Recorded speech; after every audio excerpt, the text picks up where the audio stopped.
Hi, I'm Adam. Welcome back to Godot Game Lab.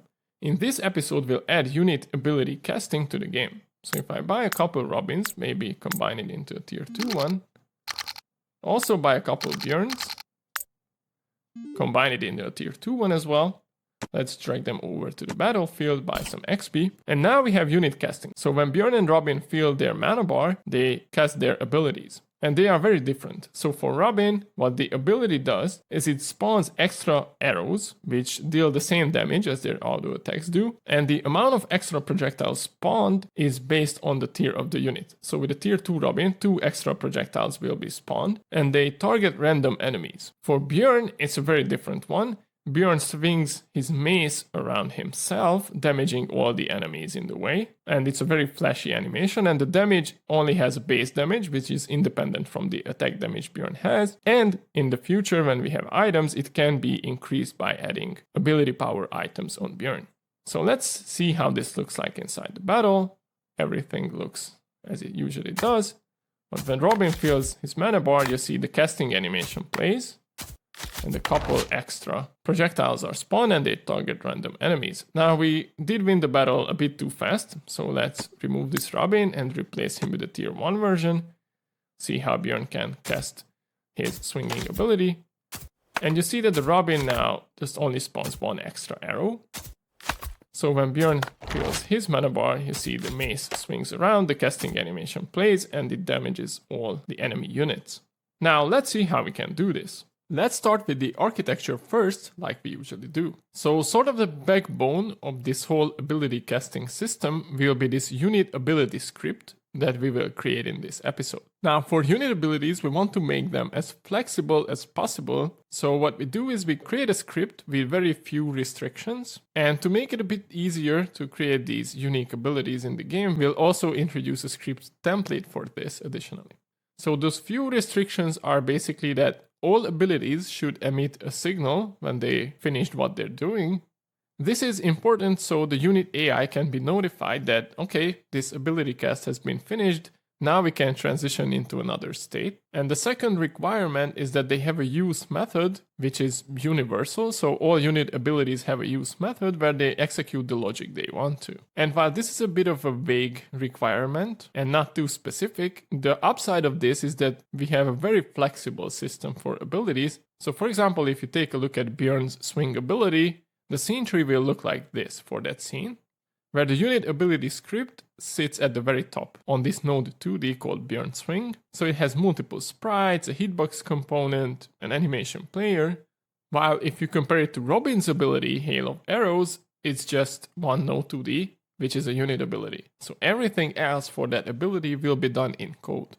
That's why I think this is a good solution, because UnitAbilities can be really different from each other. What else do we need to do here? For the battle unit, we only need a slight change. We want to introduce a new scene spawner, which will spawn a unit ability for that specific unit. Just like we did with the melee attack and the ranged attack, we want this to be set based on the unit stats resource, so each unit can have a different ability assigned to it. We'll also provide a reference to the new scene spawner that is responsible for abilities, so we can use it in code. And the final thing we need to change is the unit's AI. So first of all, we'll introduce a new CastState. And we need to transition into this state when we fill the mana bar for a unit. And also we need to hook this CastState up inside our UnitAI script. So we make that connection when the mana bar is filled, we transition into the cast state, and when we finish casting an ability, we transition back into the chase state looking for a new target. And that's about it for the architecture. Let's start implementing those features. So I have the project open here, and the first thing we want to do is we want to add a new scene spawner to the battle unit so we don't forget to do this later. And to do so, just press Ctrl-Shift-O to quick open a scene and search for BattleUnit.tscn. If we collapse some of these nodes just to see things a bit better, and we might as well make the file system dock a bit smaller. So that's the tree we have right now, and we want to add a new scene spawner. So select the battle unit, the root node, and click on the plus sign or press Ctrl-A, and search for the scene spawner component, add it to the scene tree, double click on it, and rename it to ability spawner. and move it all the way up to keep the somewhat alphabetical ordering. Now for this one, we want to set the scene export variable, so we know what kind of scene we spawn with this. But again, just like with the melee attack and the ranged attacks, we want to do this dynamically from code, so all the units can spawn their own abilities. It's not just one ability we want to use here, right? So what we do instead is we click on the script icon next to the battle unit. And first of all, we want to provide an already variable reference to this ability spawner. So just drag it over, press and hold Control while releasing, and move it all the way up with Alt and the up arrow. So we keep the ordering the same we have in the scene tree. Now, the one other thing we want to do here is to actually set this ability dynamically from the unit stats resource. So if we scroll down to the setter function, we already have the melee attack and the ranged attacks spawner set here, and we want to add a new line of code as well here. And we just say the ability spawner's scene property should be taken from the unit stats resources ability property. And if we press and hold Control and click on this, we do have these new export variables we added recently. And we have 3 different packed scenes, one for the melee attack, for the ranged attack, and one for the ability. So that's the one we're going to use here.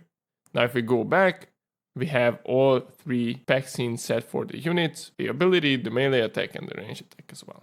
So let's press Ctrl S to save this, and that's all the prep we need for the battle unit. With that out of the way, we can actually create the base for the unit abilities.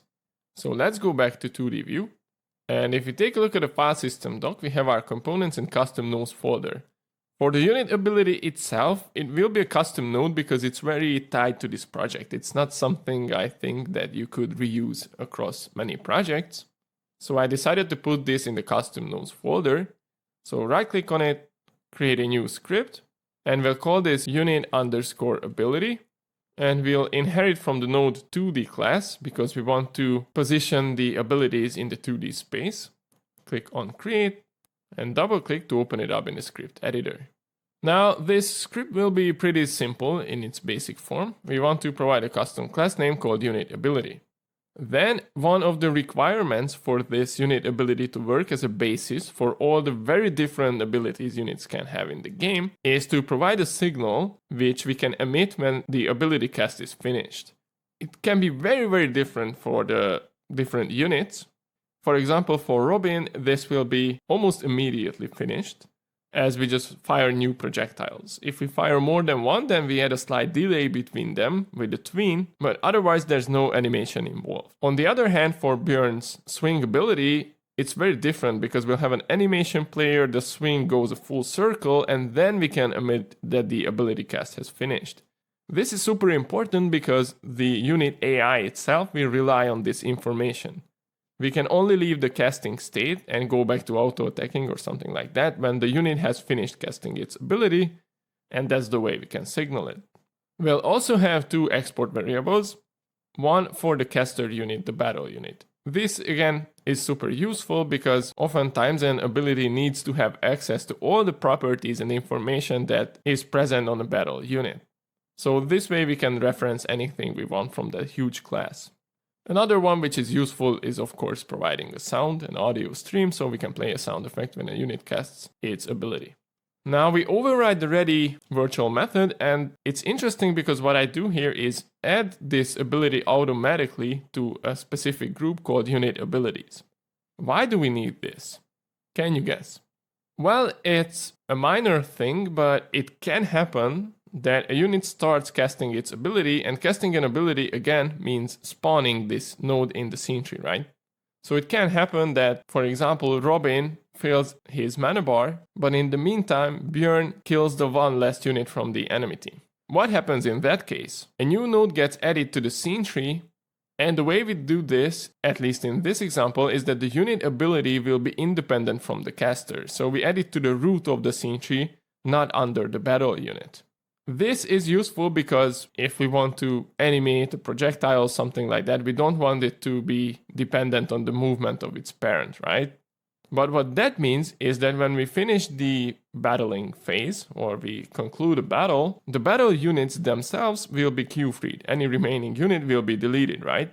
Well, yes, but this ability won't, because it will be independent from the battle unit. So it might happen that Bjorn kills the last enemy with one last auto attack. In the meantime, Bjorn fills his mana bar, and a new ability will be spawned in the game. Well, if that's the case, we want to clean it up after cleaning up the battle. We don't just want to delete all the battle units that remain there, but we might also delete all the remaining unit abilities that might have been created this way.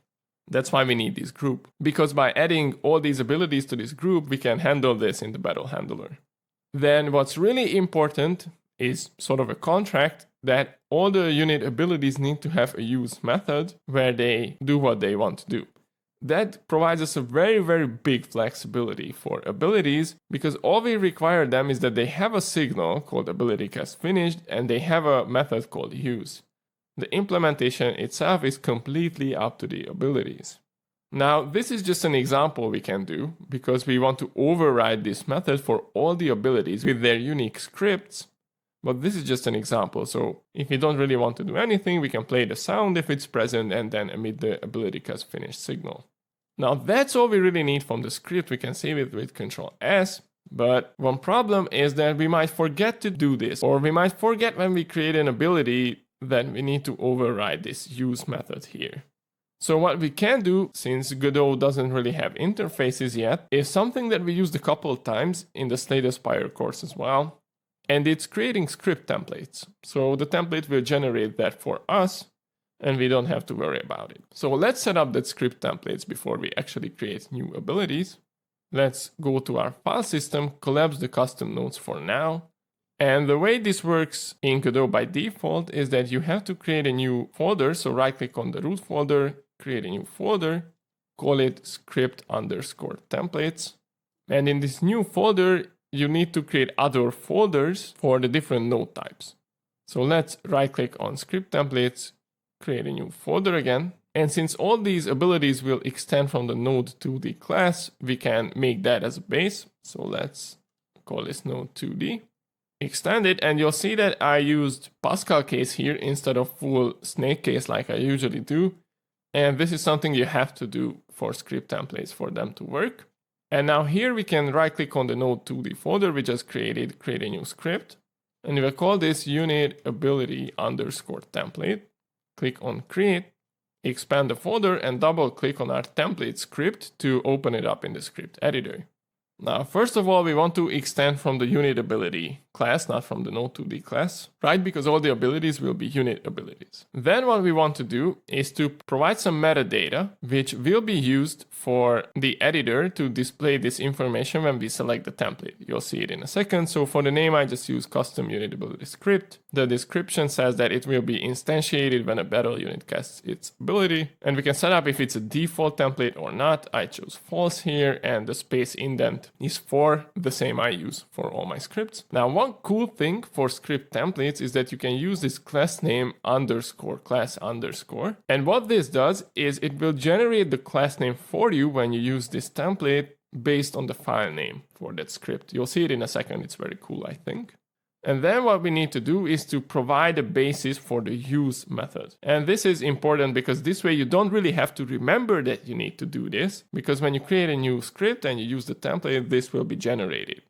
So we can actually include lines of code here, which helps us as developers to remember how to use this. I just use the print statement here, which says that you can use this member variable to access the casting battle unit. We play the sound effects, and also one thing I should have included there but didn't is emitting the signal.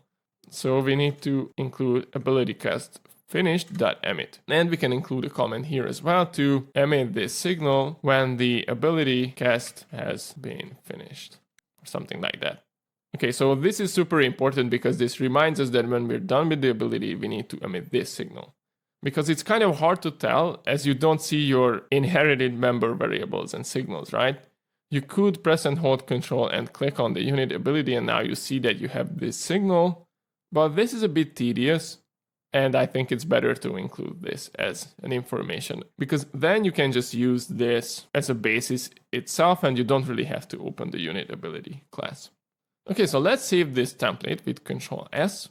And one thing I also wanted to show you is that you can actually replace this folder if you wanted to. It's just the default. So if you go to project and project settings and search for script, under editor and script, we have this templates search path. And you see that's the default, this script underscore templates folder. But if you want to have another one or want to rename this for whatever reason, you can.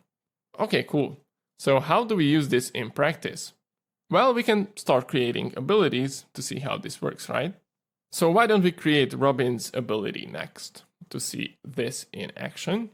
In our file system doc, if we expand scenes, we have one folder for effects, like the smearing effect, and one for projectiles. And I suggest making a different folder for abilities as well. So let's right click on scenes, create a new folder, and I use the same underscore notation as I used for the effects and projectiles to make sure that they appear at the very top here. So I just use underscore abilities, click on OK, and we need to create a scene, right? So let's click on the plus sign here, go back to 2D view, and Robin's ability will be very programmatic, so we don't really need a lot of different nodes in this scene. We can just click on other node, search for UnitAbility. So the root node will be a UnitAbility node, double click on it, and I just call it hail of arrows. And we can save this scene by pressing Ctrl S, go to scenes, abilities, and hail of arrows.tscn is perfectly fine. Click on save. Now we need to attach a script to this, right? So let's click on our script icon here, and we want to use a template for this. And you see that we have our Node2D custom UnitAbility script here. And you can see that the metadata information is displayed here. So it says that UnitAbility script instantiated when the battle unit casts its ability. Now hail of arrows.gd is perfectly fine. Click on create. And if we expand this, you see that for the class name, instead of that underscore class underscore, we have hail of arrows. So this is super cool because it's automatically generated for us. And we also have all the code we added. Now we know that we can use the caster, the sound, and the ability cast finished signals. So we can actually delete this code for now and see how we can implement this ability. So the way this works for Robin is that when he fills his mana bar, he will spawn extra arrows, which will behave the same way as the usual auto attacks do. The only difference is that those arrows are disregarding range, so they don't just target units that are in range, but rather they pick an enemy randomly. So basically, whenever we fill the mana bar, we fire an extra projectile targeting a random enemy on the battlefield. And at the same time, what makes this ability very cool, I think, is that the number of extra projectiles depends on the tier of the unit. So a tier 1 Robin will spawn 1 extra projectile, but a tier 2 unit will spawn 2. And we also add a slight delay between the extra projectiles, so it feels a bit better than spawning them simultaneously. Now, implementing this will be very different from Bjorn's ability because it requires nothing from the scene tree side, but we need to write a bit of code. So first of all, we'll add 2 export variables to make sure that the ability is easy to tweak and balance from the scene tree without actually opening the script. So we'll have an array of integers, which we'll call extra shots per tier. And this will be an array of 3, where we say how many extra shots we spawn based on the unit's tier. We'll also have a float for the time between extra shots, because again, we want to spawn them with a slight delay if there are multiple projectiles. Now for the use method, what we first do is we grab all the enemies, right? So we call getTree.getNodesInGroup, and we target the opposing team, basically. We grab the caster's team enum, and we use the unit stats is target dictionary to sort of target the opposite group, right? If we press and hold Control and click on it, you remember these are strings referencing the group that the battle units are in. So for the player, the target will be enemy units. For the enemy, it will be player units. So we grab that group, and we also create a tween so we can add the delay between the different extra projectiles. And here what we do is pretty simple. We create a for loop, which will repeat as many times as we want to spawn extra shots. So we grab the tier. For the unit, we subtract 1 by it because we have tier 1, tier 2, and tier 3, but the array indices go like 0, 1, and 2. We grab that export variable and repeat it as many times as we want. We want to add the interval between the extra shots to add the delay, and then we call a method called spawn extra projectile, and we pass all the possible enemies as a parameter to that method. The reason why we have this error message is because we are yet to implement this spawn extra projectile method. And when the tween is finished, we can emit the ability cast finish signal because we have all the extra arrows flying around. So far, pretty simple. Now, the interesting part is actually adding those extra projectile spawns, right? So how do we do that? Well, the first thing we want to do is to check if the enemy's array is empty, because then we don't have to do anything, right? We can return immediately. Because we don't have a valid target to shoot an extra arrow towards. Now, this is a bit more advanced, but we also have to do another check before we spawn the extra arrows. It might happen that we have units in the enemy's array, but they are being deleted from the scene tree, right? Because remember, Q3 only deletes the units at the end of the frame, not immediately.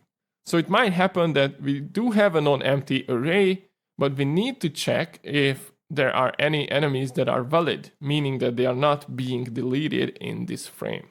So what we do is we grab the enemy's array and call the array.filter method. And for all the instances, the battle units, we check with the isInstanceValid whether they are valid units or not. Are they being freed? Are they units that are already freed but still have a lingering reference? And all the units that are not valid for this reason, being deleted or being already deleted, we again check if the valid enemies folder is empty or not, because if it's empty, it means that we don't actually have a real enemy that we can shoot an arrow towards and we can return from this method immediately. Now, that's probably the hardest part of all this. Actually spawning the projectiles and creating the attack is not that complicated. We play the sound effect, we use valid enemies.pick random to select a random enemy target, we cast it to a battle unit, so we have code completion. Then we can use caster.rangedattack.attack to spawn the projectile. We use the enemy's global position as a target, cast it to a projectile, set the target, set the collision layer and mask, and the damage. This is actually the same that we do inside the ranged attacking in the auto attacking state. So if we press Ctrl-Alt-O and take a look at autoattackstate.gd, it's the same thing, right? So this is basically the same without actually connecting to the on-attack hit signal. So that's the only difference here, because we don't want these extra projectiles to generate any mana. Otherwise, arrows would be flying around infinitely, possibly. So this is an ability-based extra projectile and it doesn't generate any mana. And that's really all there is to it. So with 34 lines of code, we created this really cool ability. We can save the script with Ctrl-S. And let's not forget to go back to 2D view and set those export variables. So it seems really silly that we created a whole scene for just this one node. It could have easily just been a script. But again, the reason why this is a good solution, in my book at least, is because this is really flexible. Because for Bjorn's ability, it will be super useful to have a full scene tree if we want to use it. But for now, let's just set those variables. So for the extra shots per tier, we want to have a size of 3. And we want to have 1, 2, or 3 extra projectiles. And for the time between the extra shots, I use 0.15, but you can experiment with these values. That's the cool thing about it. Since we have the script, we can just tweak it inside the editor. Right, let's save this with Ctrl-S. And one final thing we need to do is to actually assign this ability we have here to Robin's resource, right? So let's press Ctrl-P and search for robin.tres, but it's the first one offered here. And if we scroll down, this ability slot is empty, so let's click on the arrow and quick load hail of arrows.tscn. And now we have this added or assigned to this unit stats resource, which means that since we already changed the battle unit, that this will be assigned. So the ability spawner can spawn this ability when we have a full mana bar. Let's save this with Ctrl-S. And now we just need a way to test this in game, right? Testing this requires to add a new state and modify the unit's AI, because right now we don't really do anything when the mana bar is filled. So inside our file system, let's look for battle unit. Now we have this AI folder here, and we can right click on this and create a new script, which we'll call cast_state.gd.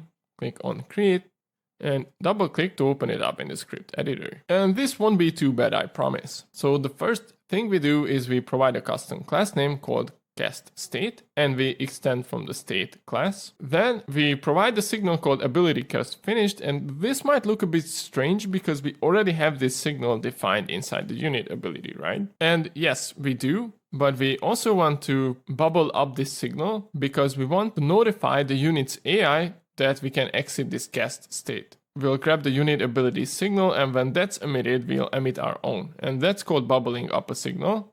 Again, we can avoid this by using an event bus, but I wanted to show a different approach in this project. And bubbling up one level isn't too bad in my book. If we needed to bubble this up like 3 or 4 levels, that's when I would heavily suggest using an event bus instead. We'll also have 2 member variables, one for the actor unit, who is performing the cast, and one for the UnitAbility. Now, we need to do the heavy lifting when we enter the casting state, because we'll enter this state immediately when the mana bar is filled. Now, the first thing we do is we grab the actor from the state. If you remember, it's been a while since we scripted a new state. If we press and hold Control and click on state, you remember we did this in a very flexible way. So we only say that our actor that we act on as a state machine is a node. So we don't really say that it's a battle unit because then we couldn't really reuse it across the projects or even within this project. So what we do for battle units, this cast state specifically, is we cast it to a battle unit and store it inside this reference. So we don't always have to cast it. We can just reference it inside and have code completion. Then we can do something like this, like setting the mana to 0 immediately before we even cast the spell. Now, if we don't have a valid ability on the unit, which will be true for the enemies, the ogres, we need to check this because then we don't really have to do anything. We can just emit the AbilityCastFinished signal. Again, here I use call deferred to make sure that everything happens at the end of the frame. We use the same logic for attacking, for example. But if we do have a valid ability, what do we need to do? Well, first of all, we want to play the cast animation of the unit. So we grab the unit's animation player and play the cast animation. Then the next thing we do is we actually set this ability member variable because we can spawn it. So we use the actor unit's ability spawner and call the spawn scene method. And for the same reason I mentioned in the architecture overview, we want to spawn it to the root instead of the actor unit, because if you want to create some sort of ability that is independent from the caster, if the caster were to move and we make the ability the child of the actor unit, then it relies on its transform, right? So we want to make it as independent as possible. If you want to have abilities where you actually want to follow the actor unit, you can use a remote transform 2D or just override the process method and update the global position to be the same as the units. But more often than not, I think it's better to have this independently. So for the parent, we'll use getTree.root. And we cast this to a UnitAbility, which is again the same thing we did with the hitbox for melee attacks and the projectile for ranged attacks. We assume that anything that's set in this ability spawner is a UnitAbility, but we only know that it's a pack scene, right? So this is a contract between the devs or just yourself. For the ability, we can set a bunch of properties. So for the caster, we can set the actor unit. For the global position, we can set the actor unit's global position. And we can connect to the ability's AbilityCastFinished signal, connect one shot, so we make sure that this connection will only fire once. The reason why we have this error message is because we are yet to implement this method.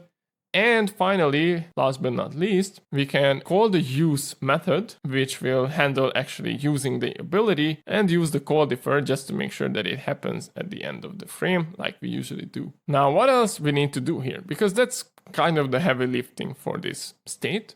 One thing we need to do when we exit the state, if the ability itself, the node, is still valid and inside the scene tree, we can actually delete it with QFree. That is to make sure that if we have a lingering ability, let's delete it, right? Because exiting the state means that the ability cast has been finished, right? So when the ability cast is finished, we no longer need the node that did the casting, so we can just delete it with QFree. Again, this won't solve our problem entirely, because if you remember, we added all these abilities to a group. If we take a look at UnitAbility, and that's because it might happen that the battle concludes before we exit the state, but the ability is still spawned in the scene tree, and that's a memory leak. So we'll handle this in the battle handler later on, but for most cases, we actually want to queue free when we exit this state. And finally, we can create this callback method. When the ability cast is finished, we just want to bubble up the signal, meaning that we also want to cast this ability cast finish signal that we declared at the very top, right? So when the ability signals us that the ability cast is finished, we emit our own signal saying that, yeah, we know that it's finished, we bubble it up one level. Hopefully that makes sense. Again, it's like 30 lines of code, so not too bad, I think. We can save this with Control S. And the only other thing we need to do is to hook this up with the UnitAI, because if we press Ctrl Alt O and search for UnitAI.gd, here if we take a look around, we have debugging information, right? And we have the start chasing, and we have a bunch of methods here, the chase state stuck, chase state target reached, but we don't really do anything when the mana bar is filled. But that will be a pretty simple addition. So if we go to our set enabled method here, this is where we toggle that boolean whether the AI should be enabled or disabled. And when we enable it, we immediately start chasing. And what else we can do is we can connect to the actor's stats resources mana bar filled signal with our own callback method, which we are yet to implement. But when we disable the AI for whatever reason, we can also disconnect from this signal to make sure that we remove this connection when we actually disable our state machine. Now we just have to implement this callback method. That's the reason why we have these error messages. If we scroll all the way down, this is what we need to do when the mana bar is filled. It's a pretty simple addition actually. We create a new CastState and we pass in the actor as a parameter. Then we connect once to the ability cast finished signal. And you see, this is the CastState's ability cast finished signal. That's why we needed to bubble it up. So we can just say that, okay, when the cast signals that the ability cast has finished, we can start chasing again, right? We can go back to the chase state. And when we created this connection, we can actually change our state in the finance state machine to the cast state. And changing to the cast state means, if we go back to the CastState script, is that we execute all this logic. We set the mana to 0, and if we have a valid ability, we do everything we need to do to cast it. And when we're finished, we exit, delete the ability, emit our own ability cast finished signal, and we can start chasing again. Pretty cool, right? That's all we really needed to do. It's like 6 lines of code inside the AI script. So again, we added this callback method, and if we scroll up, we added this connect and disconnect. So when the unit stats resource signals that the mana bar has been filled for that unit, we can immediately transition into a cast state. So let's save this with Control S, and we should be good to go. So in theory, we can fire extra arrows with Robin now. So let's go back to 2D view. Let's play the game and buy a couple units, let's say 2 Robins and 1 Bjorn, and drag them inside the battlefield. Buy some XP and start a battle. And if they fill their mana bar, they should fire an extra arrow. And you can see those extra arrows flying around, right? They fire twice. And we have no error messages, so everything seems absolutely fine. What we can also try is we can combine a tier 2 Robin. And if we play the battle again, we should fire 2 extra arrows, so 3 in total when the mana bar is filled. Did you see that? Maybe it's a bit hard to tell with all the debug information, so let me pause the game for a sec and go to the arena and hide the unit navigation debug. We still have these debug labels, but it might be a bit better to see. So it fires 2 extra arrows, which is very strong in killing these enemies, so we can win the battle with only 2 units. And if we can combine a tier 3 Robin, if we have the money to do it, and play the game, we should see 3 arrows flying around. And you see that all these arrows pick a random enemy target.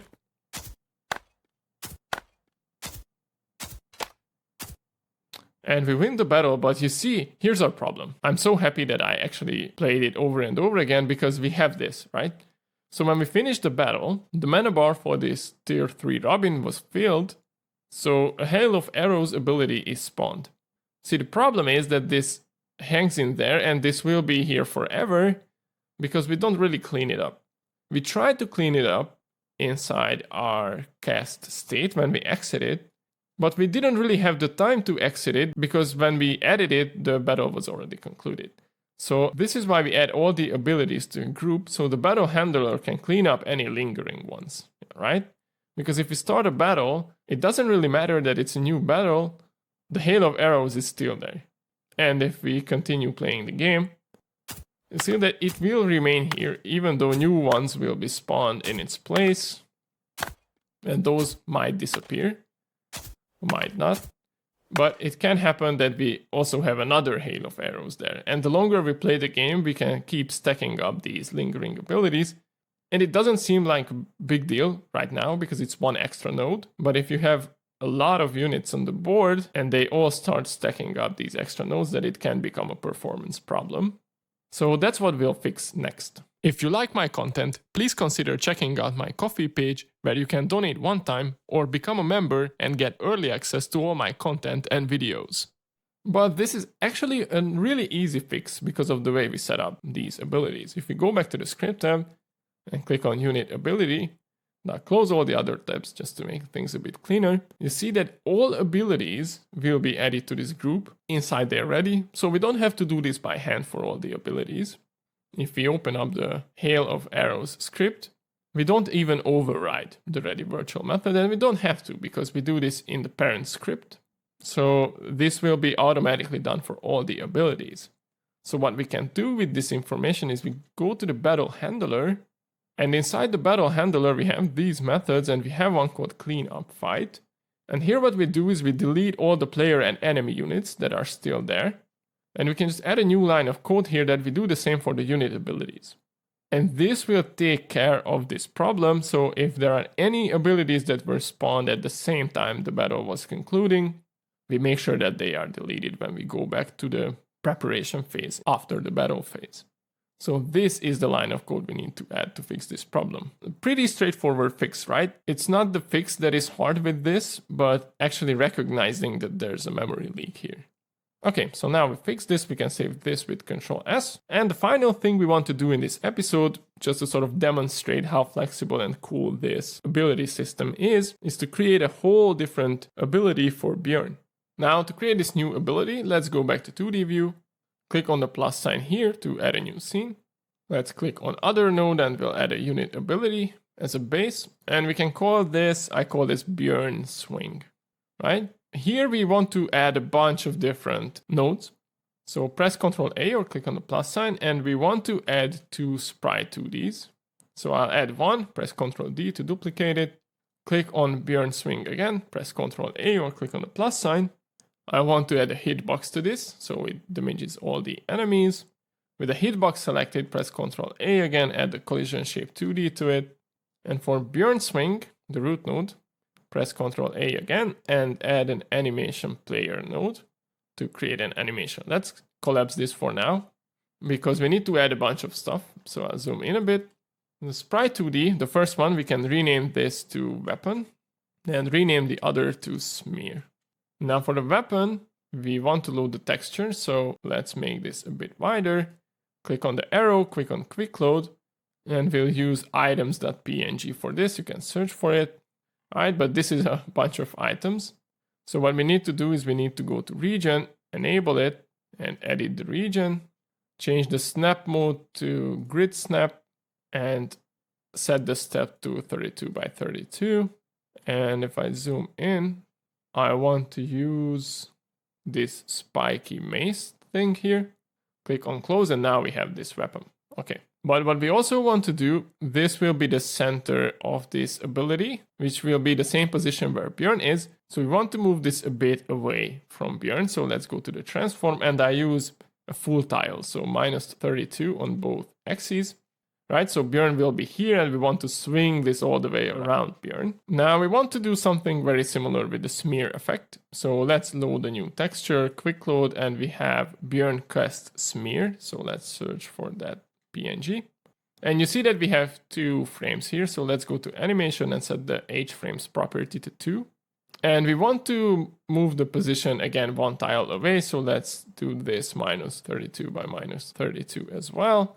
And I kind of want the smear to be a bit more transparent. I think it looks cooler this way. So let's go to canvas item and visibility and set the modulate property. And I'll use an alpha of 200 maybe for this one. I think it looks a bit better.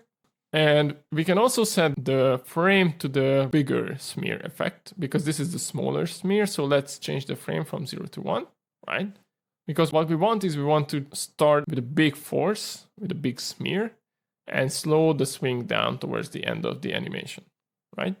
But one thing we also need to set up is the collision shape for the hitbox. But the hitbox itself is also positioned right here, which is not the best. So let's move the hitbox, set the transform to -32 by -32. Now we have the hitbox here. And if we zoom in, we actually want to move this kind of inside the maze. So if I go into move mode by pressing W, we can move it a couple of pixels inwards. So the hitbox is sort of in line with the maze. And for the collision shape, we can create a new rectangle shape 2D. And we really want to make this rectangle a bit smaller. So click on the rectangle shape, and I used 9 pixels on the X instead of 20. And what we also want to do is to rotate this collision shape. So let's go to transform and set the rotation. I used -45 degrees. So now we have this collision shape, and this hitbox will damage all the enemies when the hitbox is enabled. But we don't want to enable it for the whole animation, so we can disable it by default, so it becomes this gray thing. We don't really have to set anything for the hitbox itself, then that's true for the damage, but the collision layers and masks as well, because we do this from code. But we do need to create the animation. So if I click on the animation player and zoom out a bit, we want to create a new animation, and I call it swing. First thing we want to do is to make sure it's auto playing. So when we instantiate the ability, this will be automatically played. We can zoom in with the control and mouse wheel scrolling.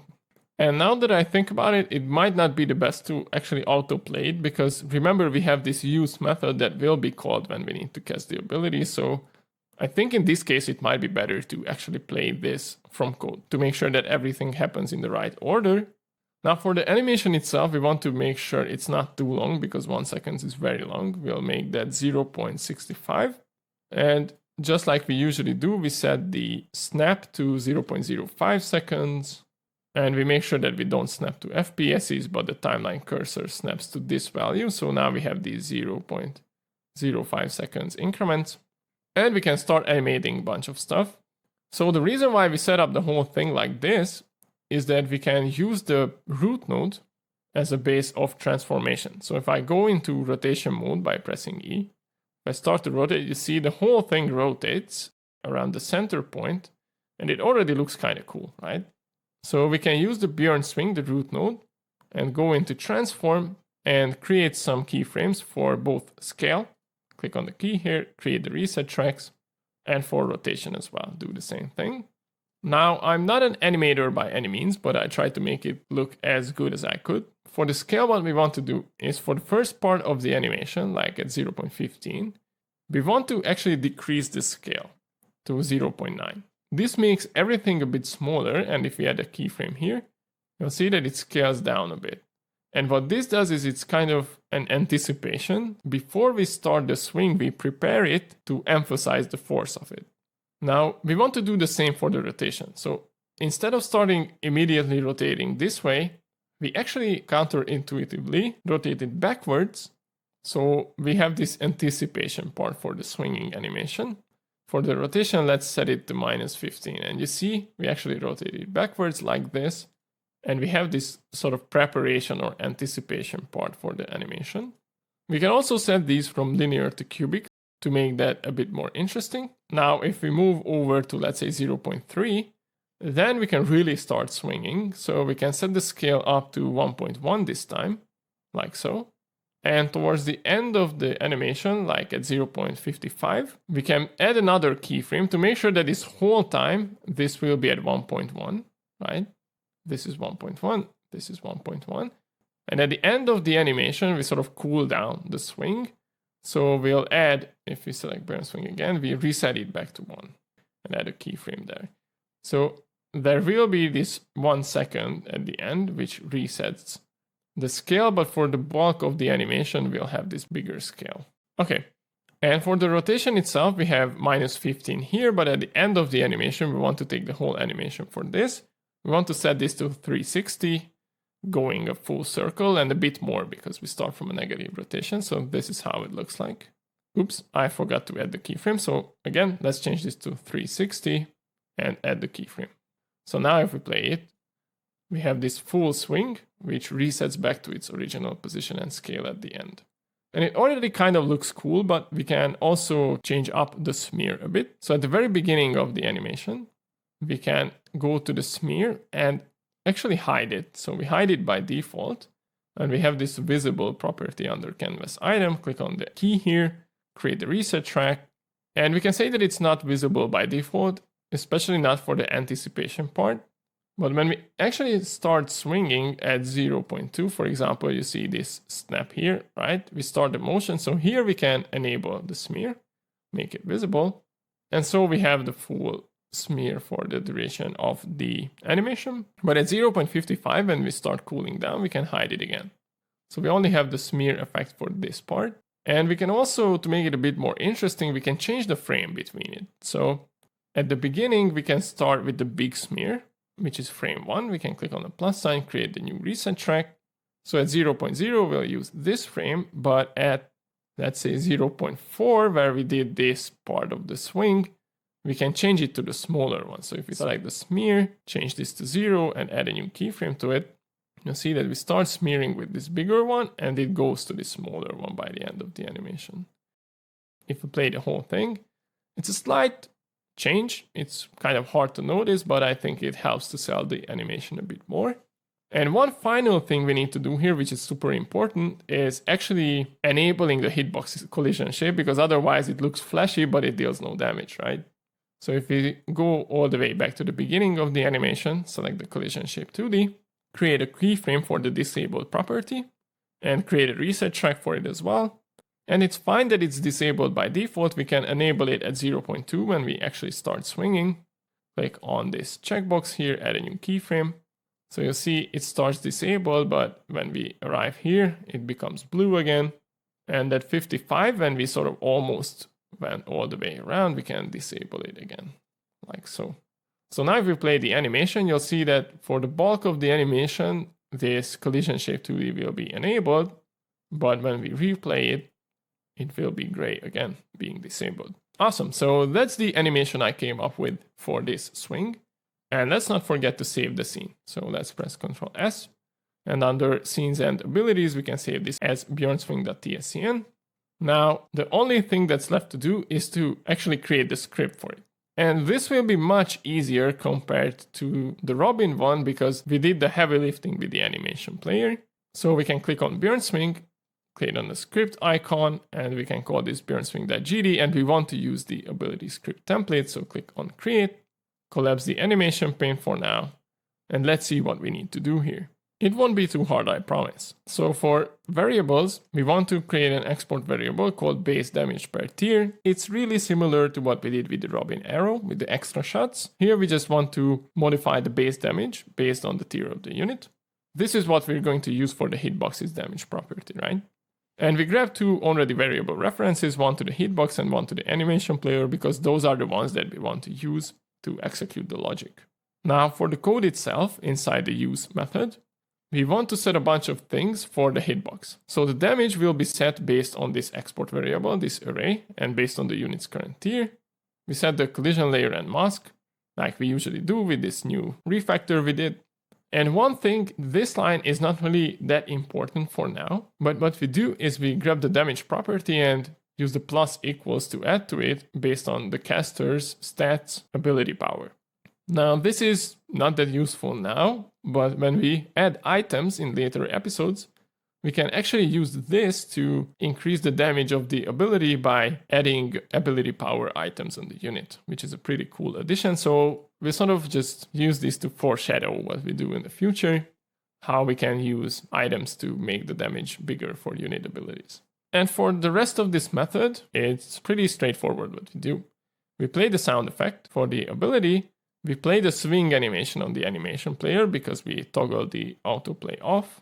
So we have this sort of sequence of events that we want. And we use connect one shot to create a one-time connection with an anonymous function. When the animation player finishes playing that swing animation, we emit the signal that the ability cast has been finished, and we queue free. This is sort of optional here if you think about it, because when we exit the cast state, we delete this ability anyways. Now that I think about it, there's really no reason to include this queue free here, I think, right? Because if we take a look at cast state, when we exit it and the ability is there, we queue free it anyways. And it doesn't really matter that much, I think. We can leave it here. I don't think it makes a difference. You know what? Let's delete it and see if it does make a difference, but I don't think it does. Okay, so probably that's all we really need, right? It's much easier compared to the arrow because we did a bunch of stuff with the animation player. Save this with Control S, and if we go back to 2D view, let's not forget to set the export variables. So we need to set this base damage per tier. So we have a size of 3 again, and we can set the damage to whatever we want it to. I'll set it to 5, 8, and let's say 10. Now for the sound, we can actually add the sound to this because I don't think we added one for the Robin arrows. So let's quick load, and we have a bunch of Bjorn sounds. We have a Bjorn spell.ogg. So let's add this and save the scene with Control S. And then I think we can add the sound to Robin's spell as well, because I think we have one, but I forgot to do it. So let's go back to our hail of arrows, select it, and yeah, we have a sound here. Quick load. I think we have Robin's spell.wave. Save this with Control S. And now if we go back to Bjorn spell, what we need to do as well is to assign this ability to Robin's unit stats resource, because otherwise we won't be casting anything. So press Ctrl P, search for Bjorn.tres. And if we scroll down, the ability slot is empty. So let's click on it, quick load, and we have BjornSwing.tscn here. So now we should have the ability for Bjorn as well. So let's test it in game, shall we? So play the game again. Buy a Robin and buy 2 Bjorns, for example. We'll see how they are swinging around in the game. Buy some XP and start a new battle.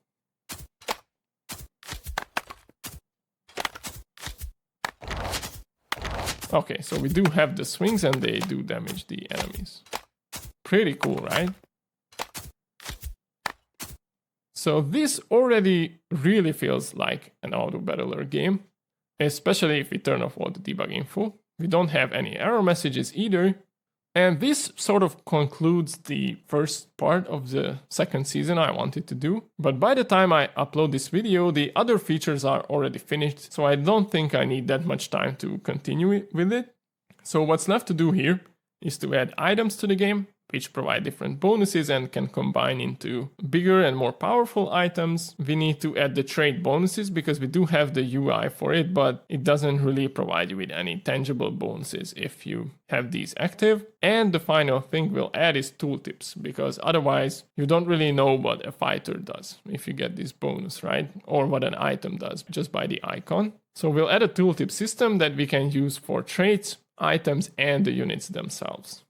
So those are the 3 big milestones that are left to do, and that will conclude the whole series. But that's it for this episode, and I'll see you in the next one. Bye-bye.